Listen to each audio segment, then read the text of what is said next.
नमस्कार, स्वागत आहे तुमचं महाराष्ट्र दर्पण 24 या न्यूज चॅनलमध्ये। रेती धक्क्यावर जिल्हाधिकारी परवान्याचे उल्लंघन, पोलिसांची मोठी कारवाई। 26 वाहनं, 90 ब्रास वाळू व 3,35,00,000चा मुद्देमाल जप्त। 17 जणांविरुद्ध गुन्हा।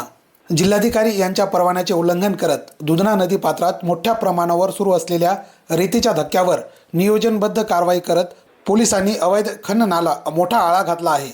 पिंपळगाव गायके तालुका जिंतूर येथील दुधना नदी पात्रात दिनांक 4 डिसेंबर रोजी सायंकाळी 5 वाजता ही कारवाई करण्यात आली। ही मोहीम पोलीस अधीक्षक रवींद्रसिंह परदेशी यांच्या मार्गदर्शनाखाली सहाय्यक पोलीस अधीक्षक जीवन बेनीवाल व त्यांचे पथक, बोरी पोलीस ठाण्याचे सहाय्यक पोलीस निरीक्षक रामेश्वर धोंडगे, PSI महादेव गायकवाड आणि इतर पोलीस कर्मचारी यांच्या सहकार्याने राबविण्यात आली। या प्रकरणामध्ये फिर्यादी पोलीस हवालदार सिद्धार्थ कोकाटे यांनी तक्रार नोंदविली आहे। कारवाई बोरी पोलीस ठाणे हद्दीत पार पडली असून परिसरामध्ये मोठी खळबळ उडाली आहे। प्राथमिक तपासामध्ये जिल्हाधिकारी परभणी यांनी उत्खननासाठी दिलेल्या परवान्यातील अटी व शर्तीचे उल्लंघन झाल्याचे समोर आले आहे। अधिकृत पावत्यांशिवाय रेती भरलेल्या वाहनांची वाहतूक, परवान्याच्या मर्यादेपेक्षा जास्त उत्खनन, नदीपात्रात अवैधपणे रेतीचा साठा ठेवणे, पर्यावरण संरक्षण अधिनियमाचे उल्लंघन तसेच गौण खनिज अधिनियमाचे नियम मोडून खनन केल्याचे निदर्शनास आले।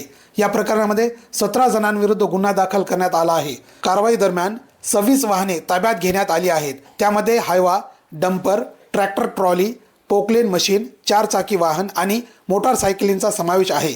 याशिवाय नदीपात्रात साठवलेली 90 ब्रास वाळू जप्त करण्यात आली आहे। वाहनांची आणि यंत्रसामग्रीची स्वतंत्र किंमत जाहीर करण्यात आली असून संपूर्ण कारवाईमध्ये जप्त मुद्देमालाची एकत्रित रक्कम 3,35,00,000 रुपये आहे।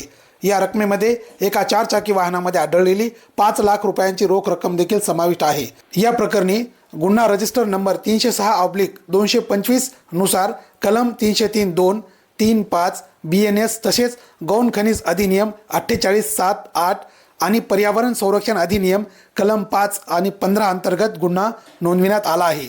उत्खननासाठी वापरलेल्या यंत्रसामग्रीची मालकी, वाहतुकीचे जाळे, आर्थिक व्यवहार आणि या अवैध खननामध्ये सामील असलेल्या इतर घटकांविषयी सखोल तपास सुरू असून पुढील काही दिवसांमध्ये या रॅकेटबाबत आणखी काही महत्त्वाचे उलगडे होण्याची शक्यता आहे। दुधना नदी पात्रात अवैध उत्खनन दीर्घकाळ सुरू असल्याच्या तक्रारी जिल्हा प्रशासनाकडे सातत्याने येत होत्या।